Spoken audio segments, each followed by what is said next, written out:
Ετοιμαστείτε να σας κάνω house tour το σπίτι που είναι στο χωριό μου. Έλατε μαζί μου. Να, πάμε από το μονοπατάκι και εδώ πέρα ανοίγουμε τη σίτα, παρόλο που υπάρχει πόρτα. Εδώ είναι το σπίτι, ωραία φώτα νομίζω, είναι ωραίο κρεβάτι. Εδώ πέρα μια καρέκλα, εδώ πέρα ένα τέτοιο ωραίο, πώς το λένε, πάτωμα. Εδώ ένα πολύ μαλακό, αν κάτσει εδώ πέρα για 10 λεπτά σίγουρα θα σηκωθείς. Εδώ είναι το μπάνιο που δεν έχει πόρτα. Πιστεύω ότι αυτό δεν είναι για χωριό. Δείτε. Εδώ καθρέφτη.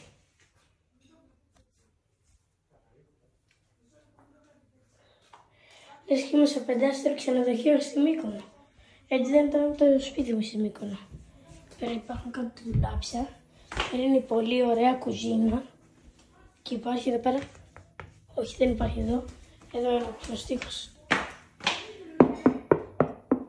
Εδώ πέρα υπάρχει κενό και μπορείς να κάνεις δεύτερο σπίτι. Όχι δεύτερο σπίτι, δεύτερο δωμάτιο.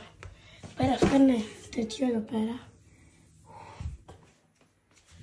Έχει ωραίο ψυγείο που σίγουρα θα έχει σαλάτα, σίγουρα είναι γεμάτο. Ήρθε και ο αδερφός μου τώρα στο house του. Εδώ πέρα. Δεν το έχω δει ότι έχει βγει. Κατάψυξη, Κορστιλάδα, σε όλα. Πώς! Ανταβολή είναι. Κρασιά από πάνω, δεν τα είχα δει αυτά. Ούτε εγώ θα δει αυτό. Εδώ πέρα εμείς έχεις δείξει μέσα. Μέσα είναι όλο το σπίτι. Εγώ πάω να κοιμηθώ.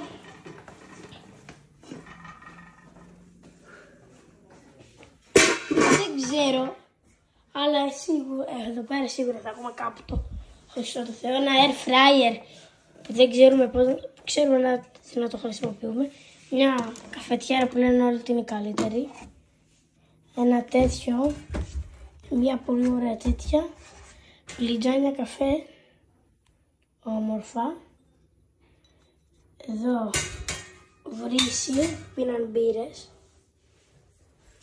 Αυτά. Ο αδερφός μου να δούμε κοιμάται.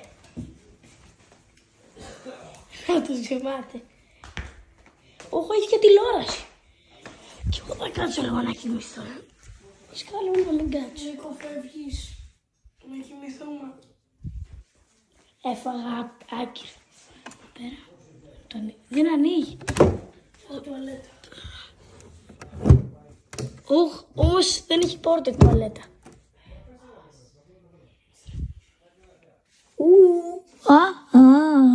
Τέσσερα. Πόσο ωραία έκανες τουαλέτα. Έλα να σου δείξω. Κάνουμε και το άλλο σπίτι, house του. Όχι. Έλα να σου δείξω κάτι. Κοίτα. Εδώ πάει ήταν συνδεδεμένο και όταν το ακούγα σκουνιόταν. Απλά τώρα το γυρνάς λίγο έτσι. Γι' αυτό είναι εξισυνδεμένο. Κοίτα. Και το κάνεις. Έγινες μια που θα σου φωνάξω. Εκεί και το σκυλί.